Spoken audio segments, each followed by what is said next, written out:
എന്റെ തല, എന്റെ ഫുൾ ഫിഗർ എന്നൊരു നില മറ്റൊരു മനുഷ്യരെ അപേക്ഷിച്ച് താനാണ് ഏറ്റവും മികച്ചവൻ, അതല്ലെങ്കിൽ മികച്ചവൾ എന്ന തോന്നലൊക്കെ ചിലർക്കുണ്ടോ? ഏറ്റവും അധികം പ്രാധാന്യവും അംഗീകാരവും കിട്ടേണ്ട വ്യക്തിയാണ് താൻ എന്ന് സ്വയം വിശ്വസിക്കുകയും അതിനായി അങ്ങേയറ്റം നിർബന്ധം പിടിക്കുകയും ചെയ്യുന്നവരാണോ നിങ്ങൾ? ചെറിയ ഒരു കുറ്റപ്പെടുത്തലോ വിമർശനമോ ഒന്നും സ്വീകാര്യമാവാത്തവരാണോ നിങ്ങൾ? സഹാനുഭൂതി എന്ന വികാരം നിങ്ങളിൽ കുറവായിരിക്കും എന്നർത്ഥം. പലപ്പോഴും ഇവരുടെ വികാര പ്രകടനങ്ങൾ മറ്റുള്ളവരെ വേദനിപ്പിക്കുന്ന തരത്തിലുള്ളതായിരിക്കുകയും ചെയ്യും. ഇത്തരക്കാരിൽ ചെറിയ ചെറിയ ഇടവേളകളിൽ ഡിപ്രഷന്റെയും ഉത്കണ്ഠയുടെയും പ്രശ്നങ്ങളുണ്ടാകും. ഒരു നാർസിസ്റ്റ് കുടുംബജീവിതത്തിലും തൊഴിലിടങ്ങളിലും ഉണ്ടാക്കുന്ന പ്രശ്നങ്ങൾ ഏറെയായിരിക്കും. കുടുംബത്തിലൊരു പരാജയവും തൊഴിലിടങ്ങളിൽ ഒരുപക്ഷെ ഒരു കോമാളിയുമായി തീരും.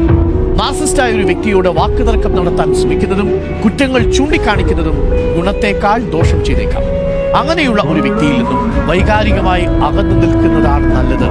ഞാൻ ഞാൻ ഞാൻ എന്ന മാത്രം ചിന്തയിലാണ് ചുറ്റുമുള്ള നല്ല കാര്യങ്ങളെ നിങ്ങൾ അവഗണിക്കാറുണ്ട് എങ്കിൽ പ്രിയപ്പെട്ട പ്രേക്ഷകരും ഒരു ആത്മപരിശോധന നടത്തണം.